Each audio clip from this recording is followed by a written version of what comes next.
We're here with Pete Lyons. To quote a famous baseball player, Can-Am been very good to me.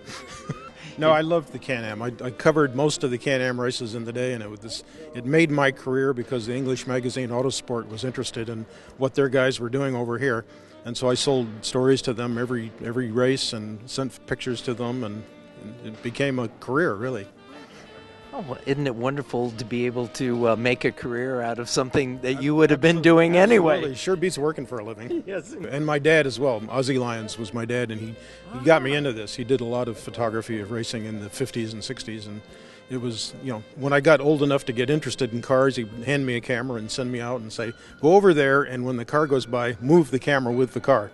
And then we'd go home and soup the film and make the prints, and he'd say, see, you missed that, but you got that one just right, and it was fun. But then you actually got into writing about them as well. Yeah, and actually my dad did as well. He sent reports to Autosport from places like Sebring and East Coast races and Mount Washington Hill Climb and things like that. And so I got into that as well. I think the Can-Am was just about as exciting as it could be. It was. The fascinating thing about the Can-Am, even though it was technically a driver's championship, the cars were what captured everyone's attention. As long as your car was arguably a sports car with 2 seats and fenders, it was legal to run in the Can-Am. You could have 2 engines if you wanted to, and Jim Hall built a car with 2 engines. 2 engines. It was the kind of thing you could do in those days. Think of what that did for technology and racing. Yeah, it made every season fascinating. And in 1969, the longest race, we had 11 races that season.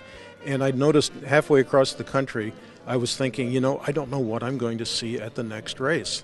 And in every case but one, we had some brand new machine we had never seen before. Well, and Can-Am stood for? Canadian American Challenge Cup Series. And the sound of those cars. That's right. Anybody that was there in the day, that's the big block V8s and turbocharged Porsches whistling and humming. It was fantastic. Now you're writing books. Well, this is called Can-Am Cars in Detail. It's from David Bull Publishing. It came out a couple of years ago. But just now, and this is the world debut today. Today? No one has ever seen this book before. This is the Premium Publisher's Edition from David Bull. This is the book. This is a leather-bound version, and we just unpacked it not 15 minutes ago. It contains more material, including some signatures. I think there's 10 signatures of people like Chris Amon and Jackie Oliver and so on. And it comes in this monocoque, this Can-Am monocoque case, which is crafted by Ike Smith, who was a Can-Am mechanic and car builder in the day for Carl Haas and the Lola team. Worked on Jackie Stewart's cars. Ike has personally designed this monocoque. It even has some of the purple rivets, which are appropriate to the era. And the leather-bound edition is there's only going to be 40 of these. Only 40? This is the one of 40, the first one ever seen in public. And you're actually holding a piece of Can-Am there. Well, this is fantastic. Right. I'm afraid people won't open it, though. They have to get both and actually read your book. And if you buy the book, you get a complimentary copy of the regular one for reading.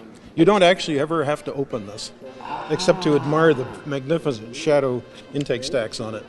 And it's world premiere. Well, yes, never seen before. 40 copies will go as fast as the Can-Am cars. I'm told a third of them are already spoken for. Oh, I can believe it. Hurry up, bullpublishing.com.